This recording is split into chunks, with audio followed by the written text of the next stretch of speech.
Ya, shalom, selamat pagi teman-teman. Ya ditodong suami saya kemarin sebelum mulai firman. Uh, Kalau teman-teman tahu, dari 2014 sampai 2019 saya memang menghabiskan waktu 5 tahun di UK, di Inggris, di Wales. Kemudian kami pulang ke Indonesia. Dalam perjalanan hidup saya, biasanya saya menganggap semua yang ketemu sama kami atau saya, tempat yang kami kunjungi itu tidak mungkin cuma lepas begitu aja.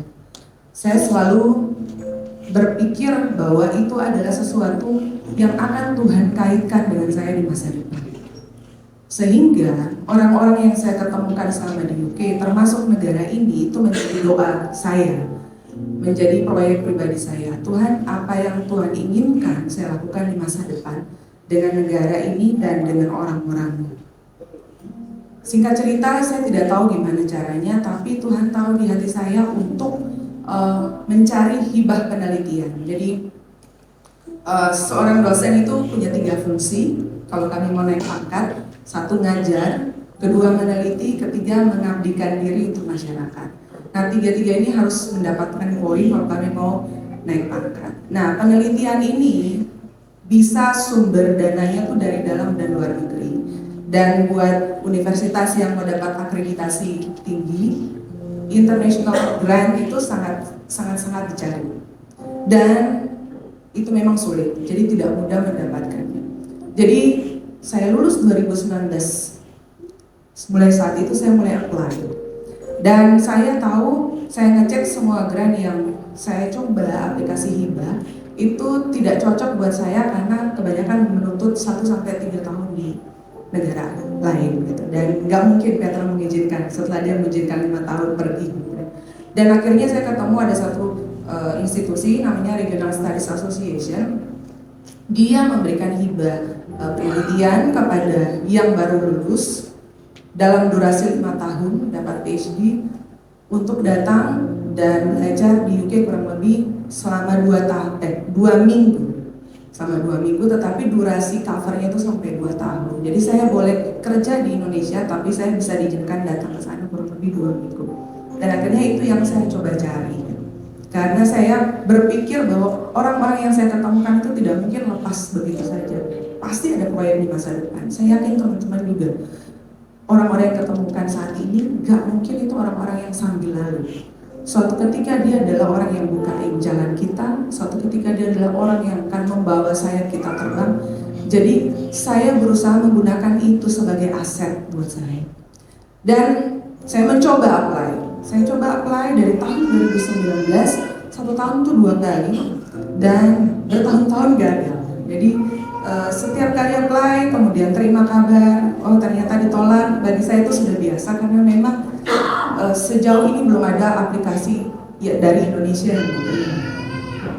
Di tahun 2012 saya mencoba lagi, setelah 3 kali gagal, saya mencoba lagi. Saya menonton semua video YouTube dan sebagainya tentang orang-orang, tips orang-orang yang menerima hibah. Dan saya membaca gimana caranya. Saya coba bikin, setiap kali gagal itu membuat saya tuh berpikir untuk improve. Dari dulu saya berusaha berlatih, kalau gagal bukan saatnya untuk kalah. Gagal itu hanya di dalam mentalitas pikiran saya. Kalau gagal berarti saya harus improve, berarti saya kurang maksimal kemarin. Dan saya sudah set pikiran saya kalau memang harus 5 tahun durasi yang diperbolehkan untuk apply hibah ini, ya saya usaha sampai titik terakhir. Saya coba. Dan di tahun 2022 saya gagal lagi. Kemudian saya coba apply lagi 2023 di semester awal. Saya coba lagi dan saya ingat benar waktu itu saya sedang melakukan akreditasi dan sampai subuh bersama suami saya. Dia udah marah-marah karena saya harus tidur, tapi saya berusaha mencoba karena kalau memang itu syaratnya adalah untuk mencoba dan kemenangan itu Tuhan sudah sediakan, apalah arti dengan tenaga untuk mencoba? Saya akan terus mencoba. Saya pikir begitu karena jalan keluar itu di luar kemampuan saya gitu. Diterima atau tidak itu hanya urusan Tuhan. Yang pasti Tuhan hanya minta saya mencoba. Ya saya coba dan saya improve. Dan 3 bulan kemudian saya dapat surat bahwa saya diterima. 14 orang diseleksi. Lalu disuruh lagi maju untuk tahap kedua. Dan 3 bulan kemudian, bulan November, saya ingat 2023 tanggal 27, saya dapat berita waktu saya di taksi.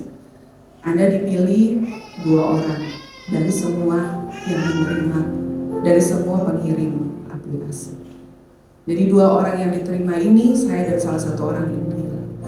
Di situ saya speechless gitu, karena memang itu yang menjadi mimpi. Dan saat Tuhan menjawab, kita masih tetap terengah-engah gitu, seperti itu bukan sesuatu yang nyata.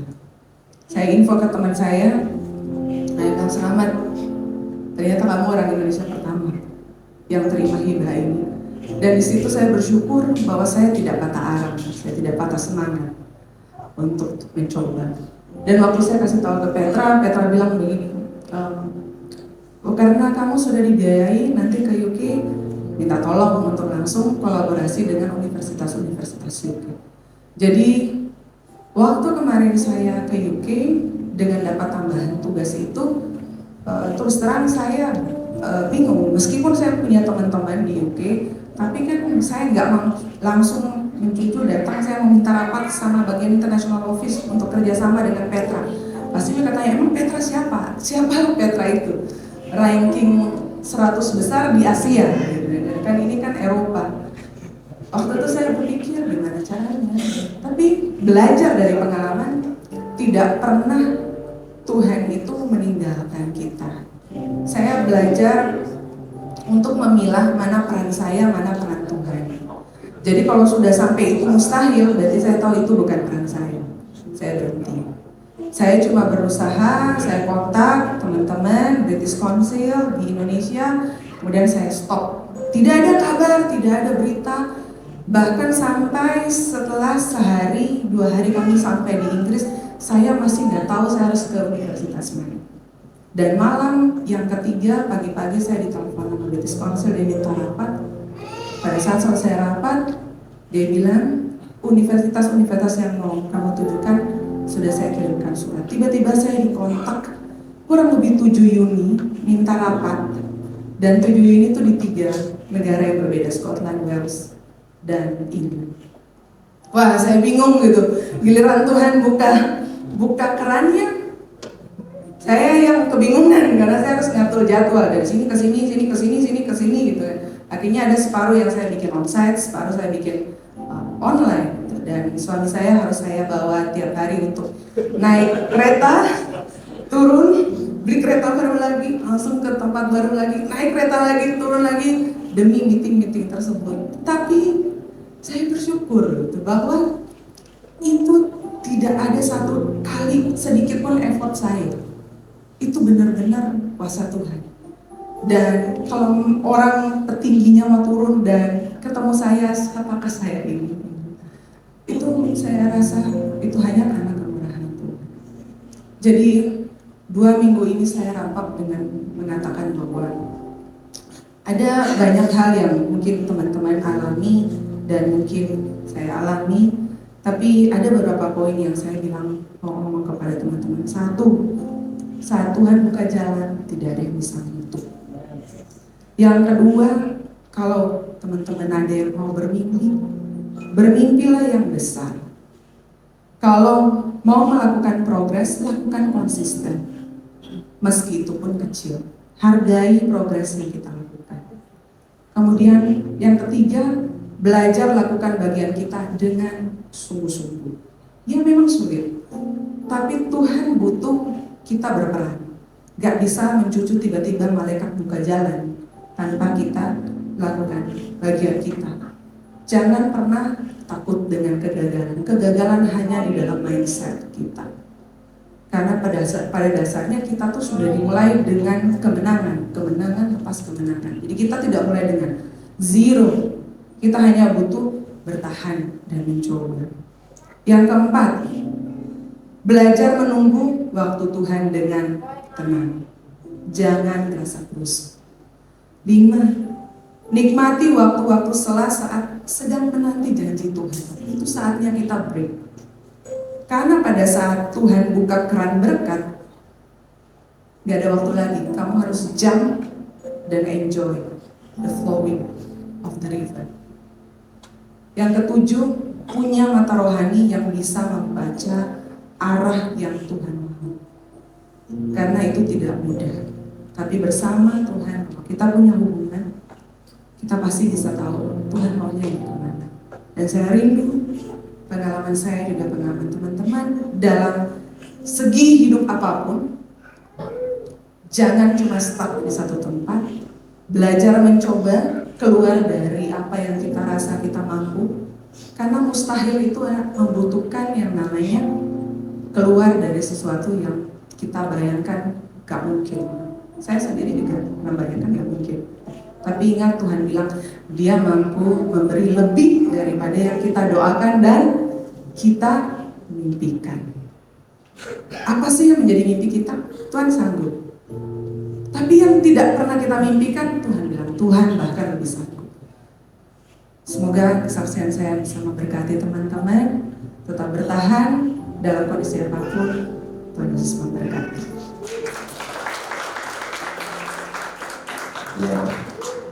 Ya, itu kesaksian singkat ya dari 2 minggu perjalanan. Kalau tadi dibilang saya dibawa kemana-mana, itu bukan tangan kosong ya, saya bawa koper gitu. Oh, ini kopernya gitu gede banget, pindah dari satu stasiun ke stasiun lain. Akhirnya capek banget tuh, pegel banget. Saya lihat di jam saya itu, jalan itu 1 hari itu 25.000 step. Jadi itu sama dengan nggak tahu 20 kilo kali itu ya, jalan terus. Ya sementara dia meeting, saya kan bingung mau ngapain, jalan aja, jagain koper dan lain sebagainya. Sampai ada pernah di satu tempat di Scotland kalau nggak salah, ya dari universitasnya petinggi-petingginya datang ketemu kita berdua. Yang disangka ininya dosanya itu saya gitu. Jadi dokter siapa? Oh enggak, yang dokternya gini, oh kamu dokter apa gitu? Oh enggak, saya pastor. Bingung lagi. Ada, ya pokoknya puji Tuhan lah, puji Tuhan habis sampai, walaupun sakit ya, habis itu sakit, norak lah biasa orang sepandai ke Inggris gitu ya. Sakit di sana balik sakit lagi gitu. Tapi puji Tuhan. Oke, ya, yuk kita mau dengar firman Tuhan. Kita masih di ini yang terakhir ya, tema kita tentang flesh versus spirit.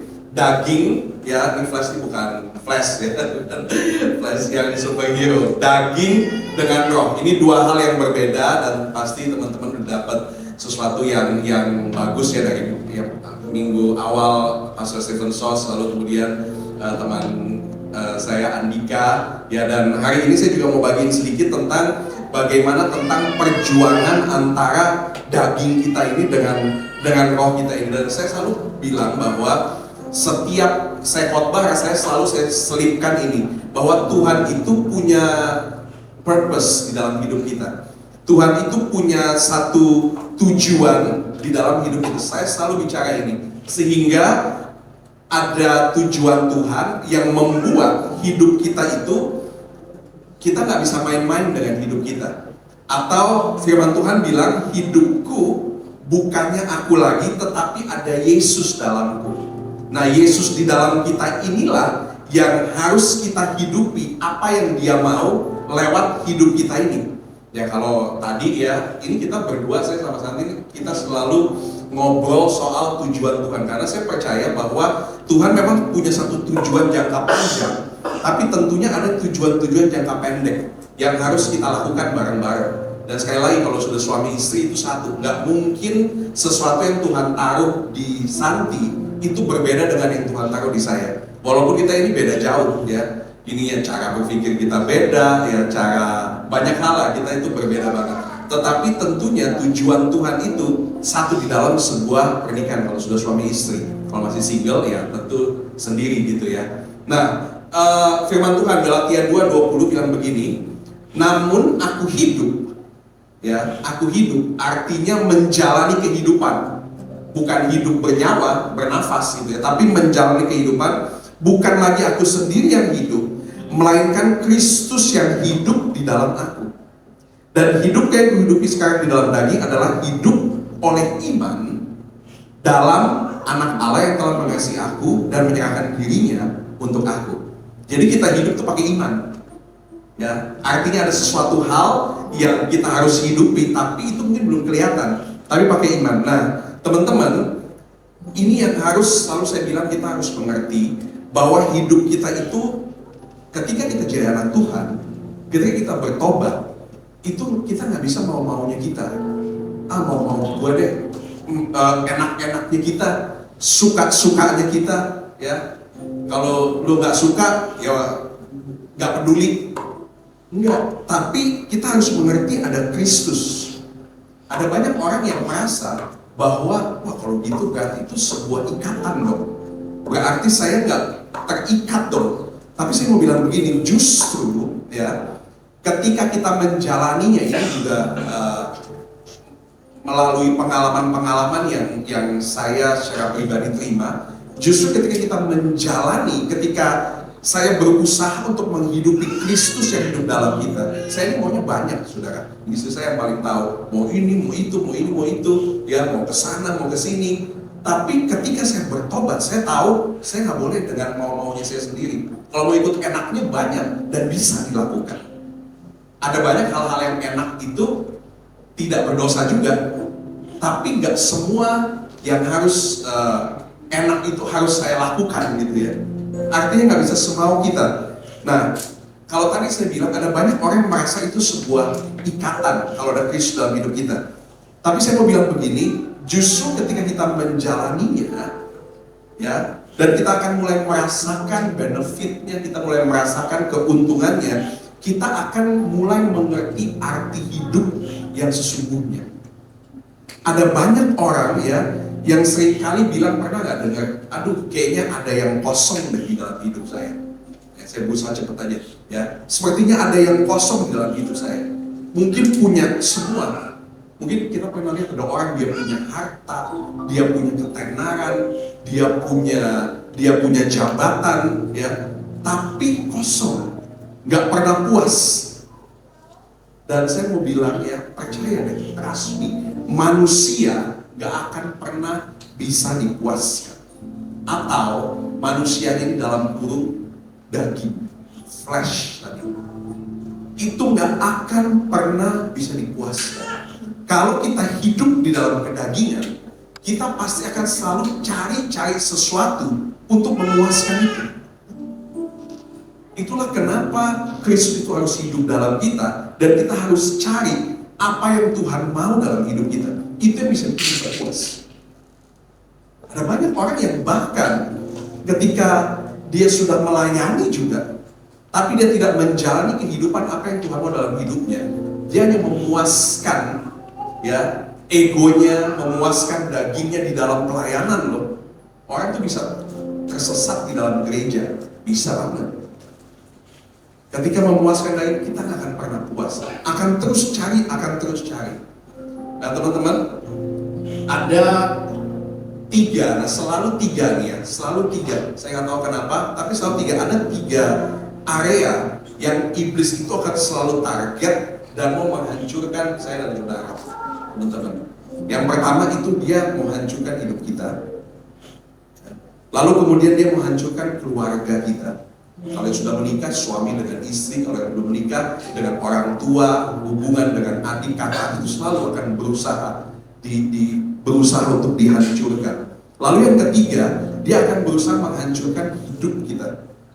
Ya, yang pertama tadi mau menghancurkan hidup kita, yang kedua keluarga, yang ketiga itu tujuan. Akan selalu berusaha menghancurkan tujuan kita. Nah, dengan apa? Ada tiga oknum. Nah sekali lagi ada tiga hal atau tiga oknum. Ini seperti tim, itu tag tim ya, yang mau hancurin kita. Yang pertama itu dunia. Dunia itu tentunya dunia bukan bumi ini ya, kita tinggal di sini, kita ada di sini. Tapi maksud dunia ini adalah prinsip-prinsip dan nilai-nilai yang ada di dunia. Karena kita masih ada di dunia ini. Inilah kenapa Alkitab mencatat dalam Roma 12 ayat 2, dia begini, janganlah kamu menjadi serupa dengan dunia ini. Yang pertama itu, dunia itu akan selalu berusaha untuk hancurin kita. Dengan apa? Prinsip-prinsipnya, value-value-nya, nilai-nilainya. Sekarang tuh banyak banget ya, apalagi zaman kita ini zaman yang lumayan berat nih. Zaman medsos gitu ya, gampang banget, apalagi zaman AI. Ya semua orang tuh gampang ketimbang. Saya sering banget tuh di grup keluarga ada binatang aneh gini-gini, binatang yang bisa terbang, rambutnya ya ini mah AI gitu ya. Tapi memang mirip gitu ya. Semua udah, waduh, itu kan semua mengacaukan, termasuk pengajaran-pengajaran ya, orang dibuat bimbang dunia, prinsip-prinsip, nilai-nilai. Nah, firman Tuhan bilang jangan menjadi serupa dengan dunia ini, tetapi berubahlah oleh pembaharuan budimu, sehingga kamu dapat membedakan mana kehendak Allah, apa yang baik, yang berkenan, dan yang sempurna. Yang pertama, dunia. Dia akan berusaha merubah kita, menghancurkan kita. Yang kedua, itu iblis. Dengan segala kelicikan, dengan segala tipu dayanya, membuat kita salah jalan, membuat kita bimbang, membuat kita kecewa, membuat kita marah. Itu iblis dengan segala tipu dayanya.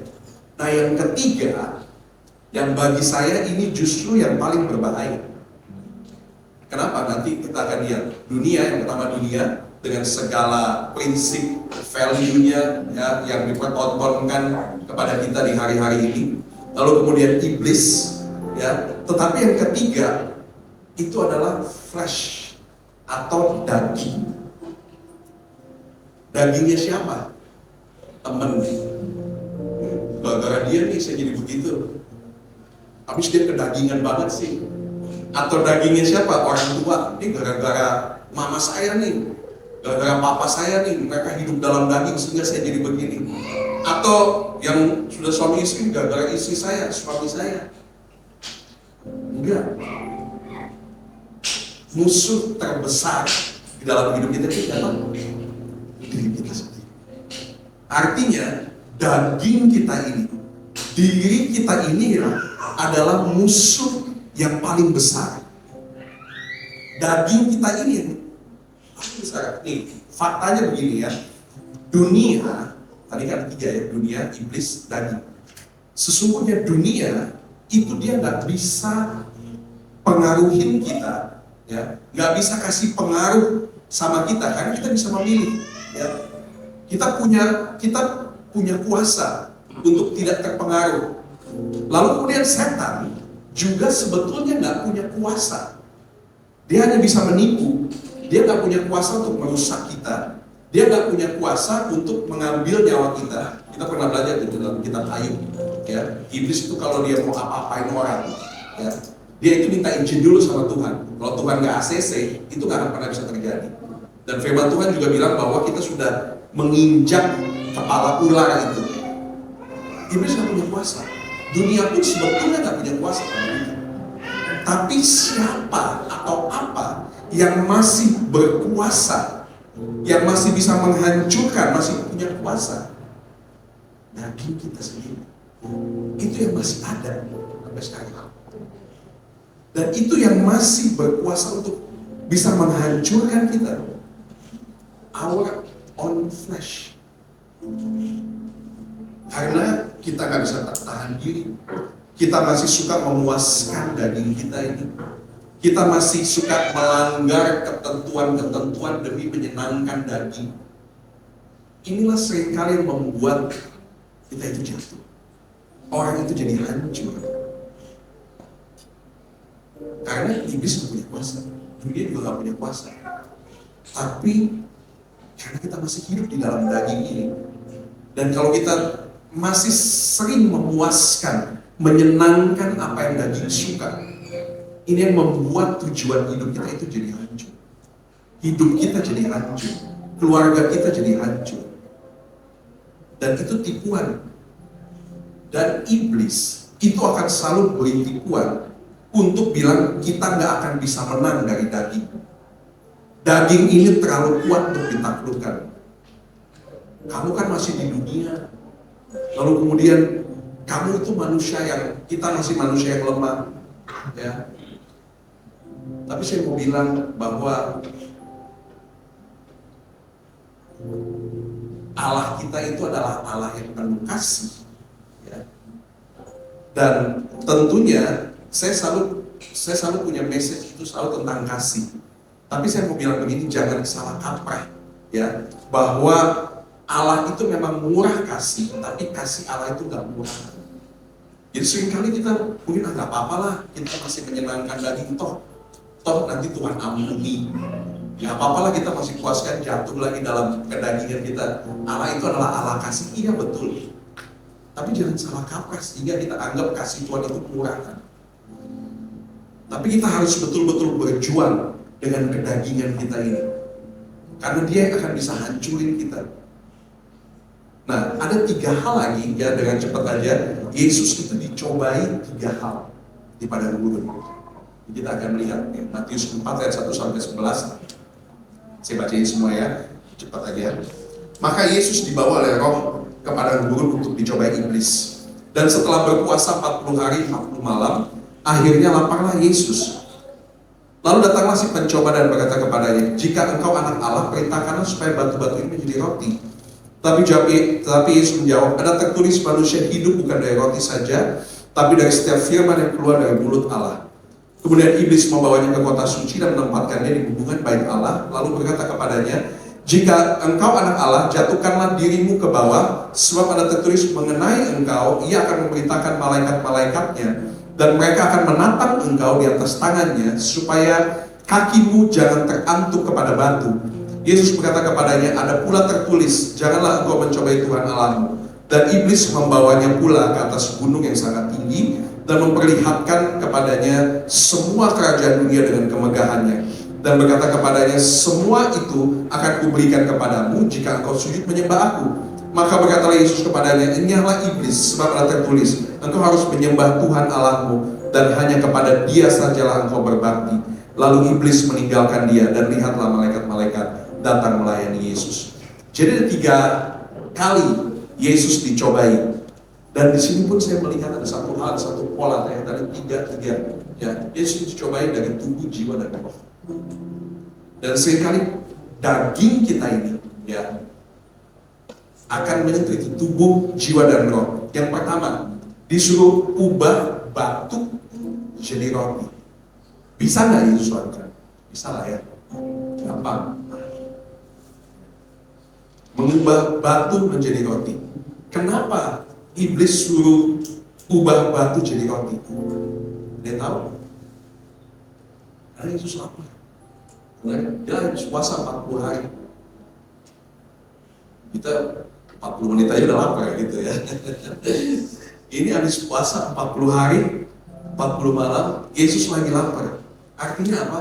Yesus lagi lemah di dalam hal makanan pada waktu itu.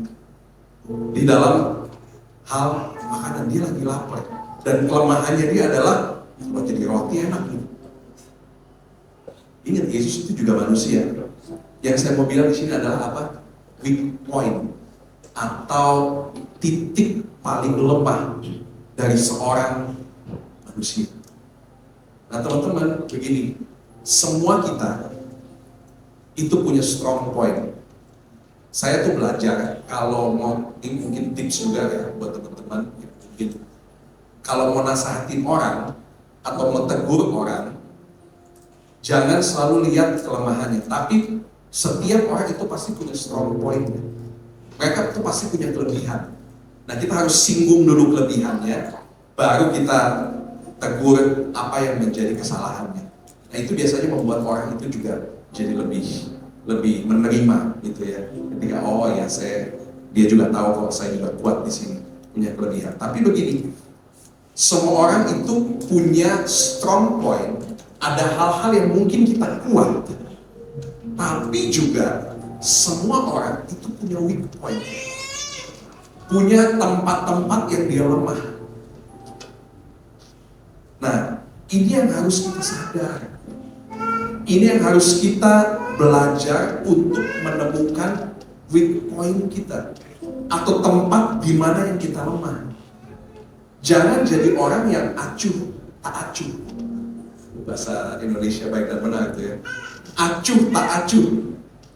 Atau bahasa Indonesia itu ignorance, cuek, gak peduli, masa bodoh. Diterjemah bahasa Inggris dibilang lack of knowledge, atau kurang pengetahuan, atau lebih tepatnya gak mau tahu. Nah, itu ada banyak orang yang gitu. Dia gak mau tahu apa yang jadi kelemahannya, sehingga iblis itu dia akan serang terus apa yang jadi kelemahan itu. Yesus dia kelemahannya pada saat itu lagi lapar, sehingga dia ubah batu ini jadi roti. Nah sama juga ya teman-teman, kelemahan kita yang iblis itu akan serang pelan-pelan. Dia mungkin gak langsung. Saya lagi nonton, kita berdua nih lagi nonton di Netflix, mungkin lagi nonton itu film lama sih sebenarnya, Prison Break, yang lagi mau kabur dari penjara gitu ya. Nah itu salah satu caranya adalah dia pakai asam. Itu setiap hari itu ditetesin di besi, ya di besi, ditetesin itu bagus sih filmnya, seru lah. Ditetesin, tapi itu panjang banget sih ya, 5 seri itu, 5 season, jadi jangan deh habis waktu nanti ya.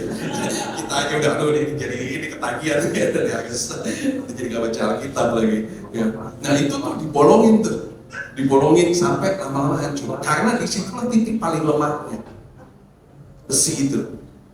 Nah teman-teman ya, kita harus mau tahu apa yang jadi kelemahan kita.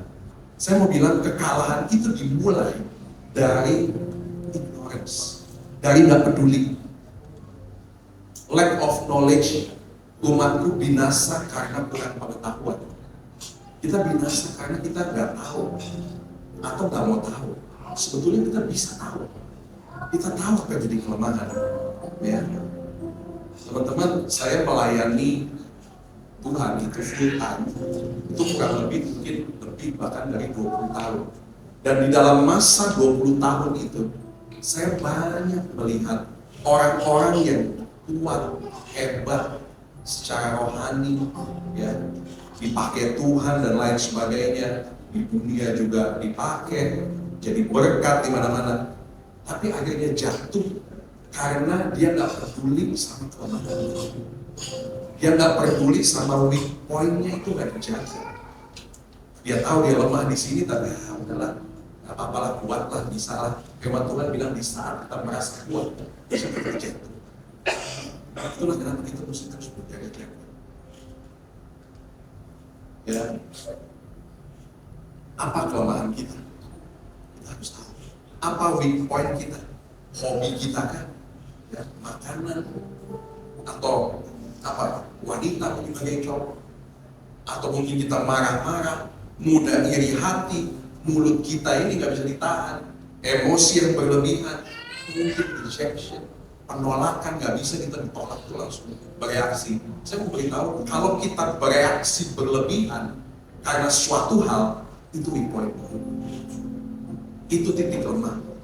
Kalau kita bereaksi berlebihan, dan itu harus cepat-cepat dibetulin, harus cepat-cepat di-fix. Caranya gimana? Minta temanmu doain. Jangan malu, jangan takut. Cari pembina-pembina rohani untuk melihat weak point-mu dan doakan itu bersama-sama. Yang saya lemah, saya pornografi, saya lemah, doain saya dong, supaya tidak jatuh gitu. Saya lemah ini, saya kalau lihat ini, lihat itu, saya gampang marah, saya gampang iri hati kalau orang berhasil, saya tuh gampang kesel kalau melihat orang berhasil. Ada orang-orang demikian, ada yang nggak bisa tahan untuk nggak jajan, nggak belanja, ngutang-ngutang deh gitu. Soal itu urusan belakang, karena nggak bisa tahan, banyak. Minta, beresin weak point itu, karena ini akan iblis terus, iblis akan ganggu terus itu. Sampai akhirnya kita hancur, sampai akhirnya kita jatuh. Jangan begitu, konsultasi sama pembimbing rohani, ya, minta berdoa, jangan masa bodoh. Yang pertama, ya, iblis itu menggoda Yesus secara fisikal. Jadi ada tubuh, jiwa, dan roh. 1 Korintus 9 bilang, aku melatih tubuh, mendisiplinkan tubuh seluruhnya. Dan saya mau bilang bahwa kita yang sesungguhnya itu kan bukan tubuh kita ini, tapi di dalamnya kita ini. Dan saya mau bilang tubuh harus di bawah kendalimu, bukan sebaliknya. Kita dikendalikan sama tubuh kita. Ada banyak orang yang dia nggak bisa. Sesungguhnya kita itu kan jiwa kita ini, roh kita ini gitu. Tapi roh kita itu dikendalikan sama daging. Banyak yang begitu. Tetapi sesungguhnya harusnya roh kita inilah yang mengendalikan tubuh kita ini. Kemana kita melangkah, apa yang kita lihat, apa yang kita makan, apa yang macam-macam, banyak hal. Apa yang kita lakukan, apa yang kita pilih untuk kita bawa kaki kita ini pergi. Itu semua dari dalam, dari pikiran, dari hati. Jangan sampai kita dikendalikan oleh tubuh kita ini, tapi kita yang harus bisa mengendalikan tubuh kita. Ya. Dan ingat, ya, tanya, kenali dirimu, dan teman-teman yang benar, teman-teman yang baik adalah teman-teman yang menasihati dan bahkan menegur. Kalau teman-teman yang bilang aman, sip lah, aman, gimana nih rasanya, gimana? Aman, gak apa-apa lah.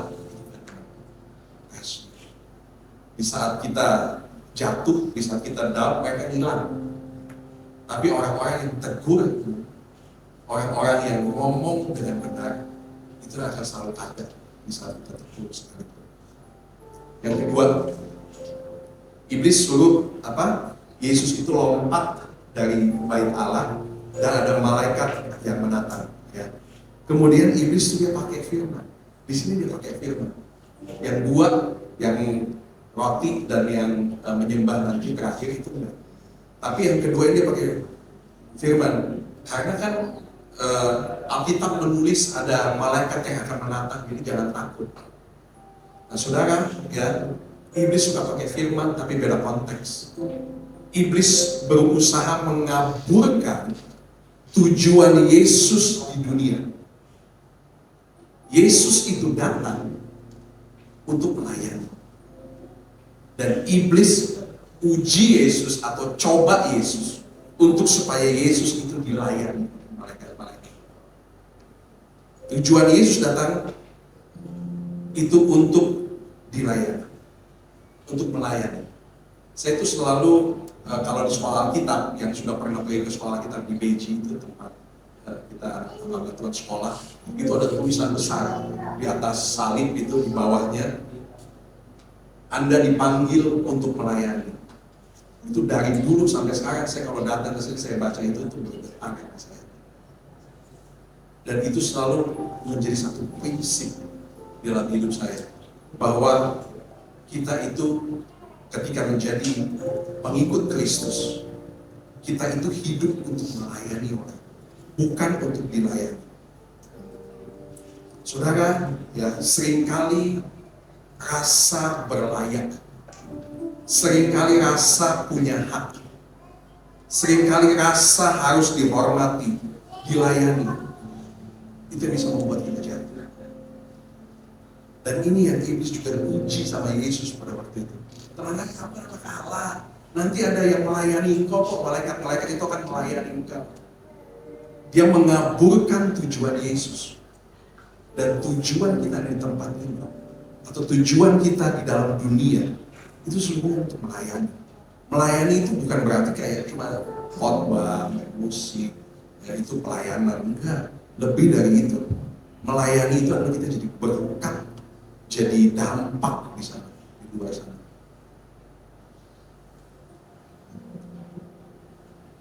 Semakin tinggi posisi di kantor, semakin tinggi posisi di gereja, semakin tinggi dipakai di pelayanan mungkin, maka kamu harus semakin dihormati, harus semakin dilayani. Ada kesombongan. Nah, dosa pertama yang terjadi itu adalah ketika Lucifer merasa layak untuk menggantikan Yesus. Merasa layak itu. Nah, ini yang banyak buat orang jatuh. Dia nggak tahu siapa-siapa. saya ini bos, saya ini pendeta, saya ini, saya hormati dong. Masuk ketemu saya cuma dilewatin. Itu yang banyak bikin orang diantar, yang banyak bikin orang percaya. Perasaan berlayar itu, ya. Itu yang membuat saya tuh selalu ingat Anda dipanggil untuk melayani. Pernah ada satu, ini teman saya juga sebenarnya, Pastor Gram, ya, atau apa sekarang kan berapa Pastor Gram ya, Pastor Instagram lah gitu ya, Instagram, tapi ini Pastor Gram. Dia tulis di, dan itu diamini oleh sekian ribu orang, ya. Tapi ada juga yang nggak setuju, saya termasuk yang nggak setuju. Dia bilang begini, kalau melayani itu nggak usah terlalu gimana-gimana banget, nggak usah terlalu maksimal, karena kalau kamu sakit, gereja juga nggak peduli banget, dan bahkan kalau kamu mati, keluargamu sedih, gereja akan cari orang baru.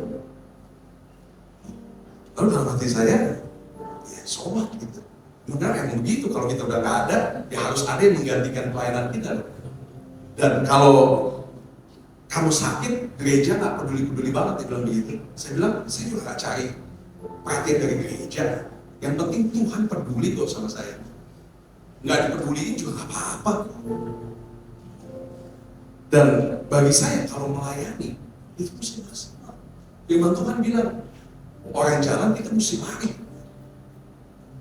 Kita harus punya spirit of excellence. Tentunya ya enggak juga kita jadi perfeksionis, tapi kita melayani dengan sungguh-sungguh. Mau soal dianggap sama orang, dihargai sama orang, itu nomor 2. Dan inilah yang harus juga kita punya di dalam hidup kita. Satu hati yang seperti itu. Ya. Walaupun mungkin gereja nggak peduli, tapi bukankah ada ujian? Dia mengertimu, dia mengertimu, persoalannya, itu aja cukup. Dan kita juga kerjakan bukan terus terang, ya apa yang kami lakukan. Ya. Semua memang ada rumahnya, selalu. Kita harus selalu itu punya rumah supaya kita bisa diatur. Tapi jujur, apa yang kami lakukan di sini itu karena jiwa-jiwa. Itu yang membuat kita itu bertahan. Sama juga, ya, mau dianggap, mau enggak, yang penting masih ada saudara itu. Saya sering kali sering diskusi sama saya, ya. Yang membuat kita bertahan antara saudara. Udah kita kesini gimana ya, sendiri ya, saya kita nggak perlu sama yang lain. Nah saudara, ya, yang kedua, ujian itu datang untuk daging kita. Itu adalah ego, kebanggaan, pride kita. Semua itu tentang saya. All about me. Tapi kita mau punya satu prinsip. It's all about Jesus. Ya. Semua ini tentang Tuhan. Nah, semua ini, pride ini, itu adanya di jiwa. Karena jiwa itu ada pikiran, ada kehendak, ada emosi, ada perasaan.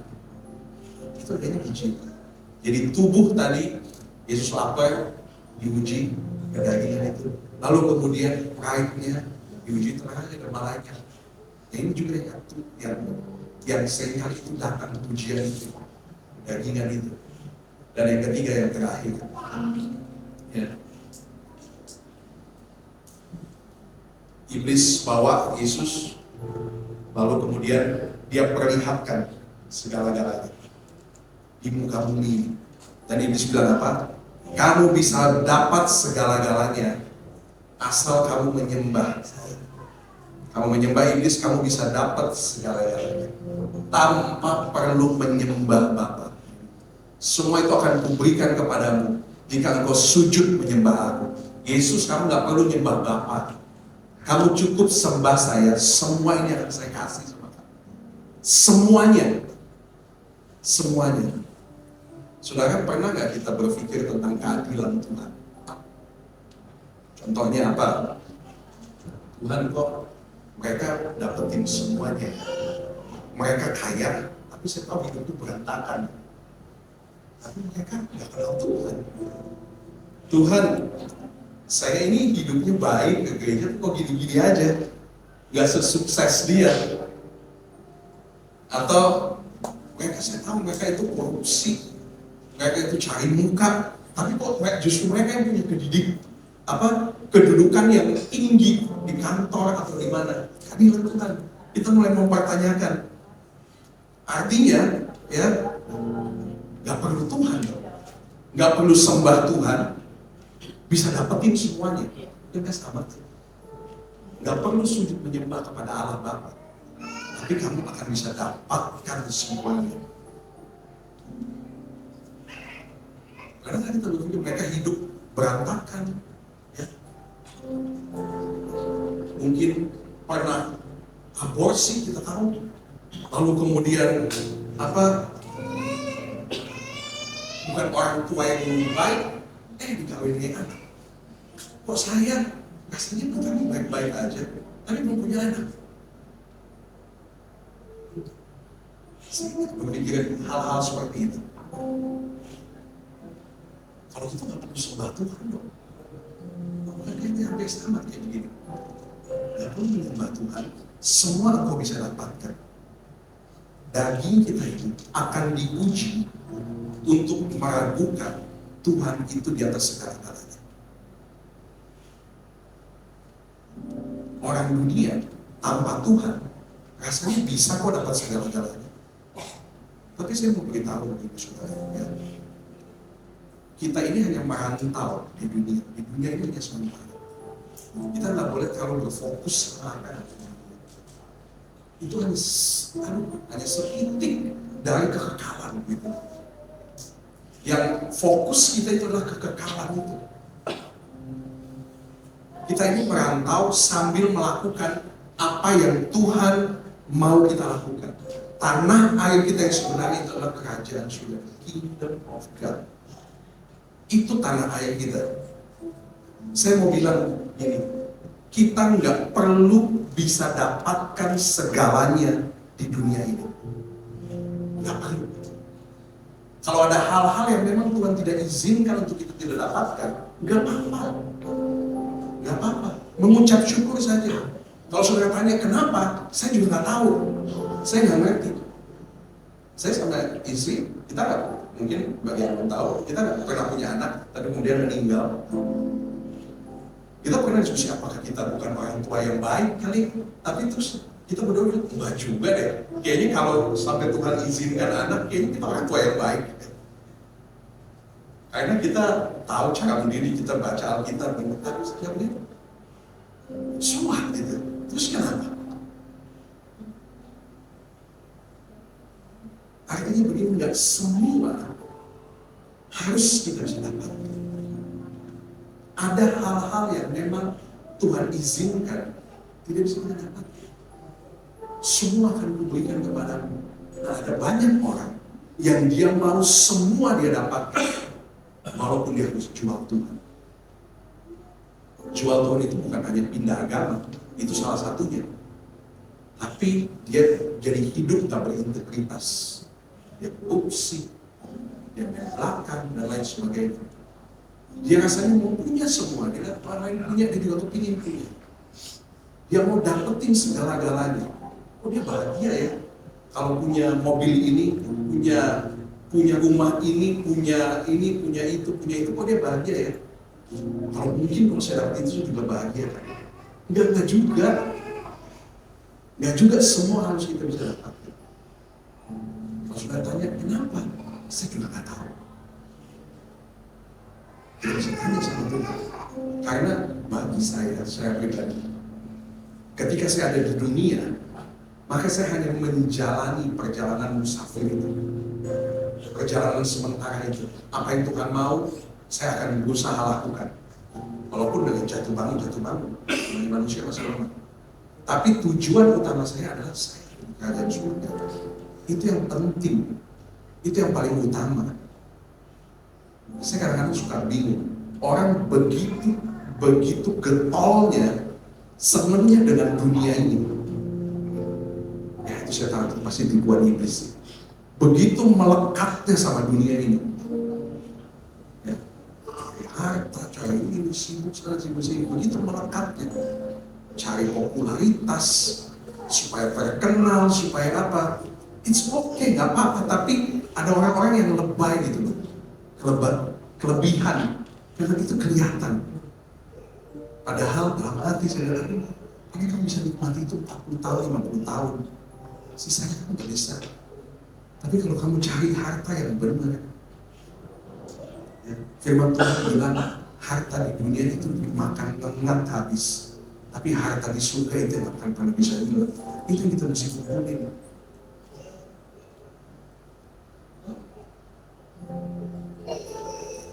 Ketiga yang diuji.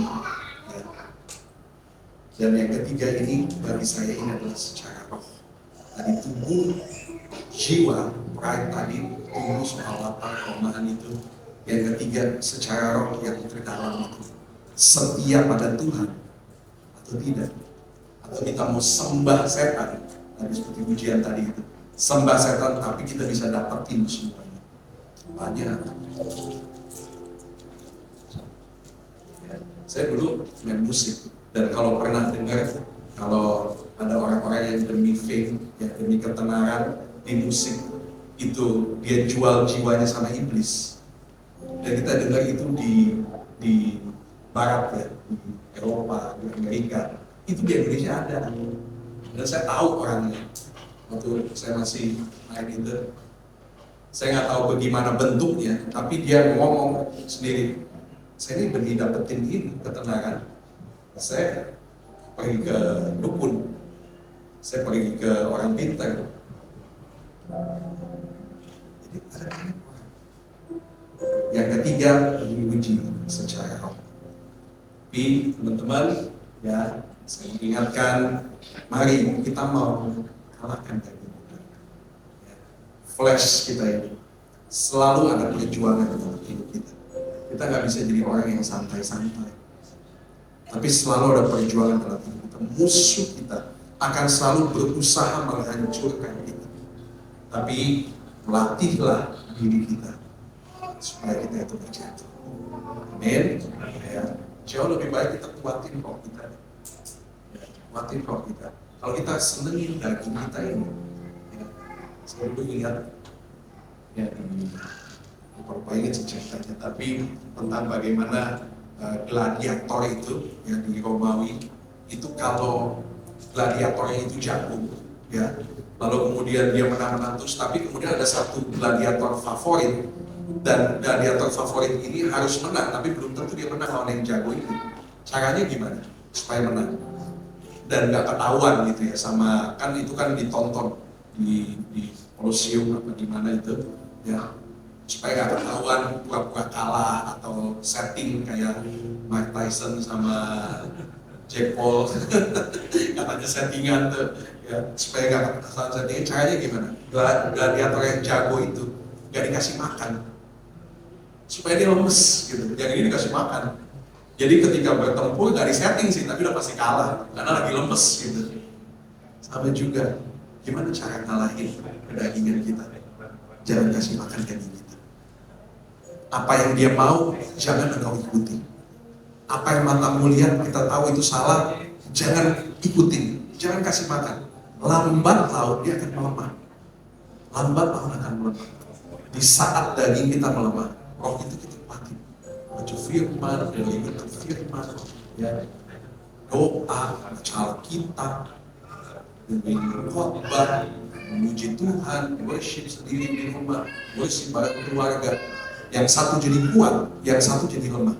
Saat itulah kita akan lihat, oh, dulu saya yang tadinya susah, yang selalu kalah, dan proses saya jadi menang.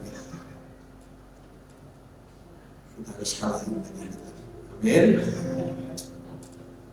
Thank you. Saya nggak panjangin, yuk. Kita bangkit berdiri.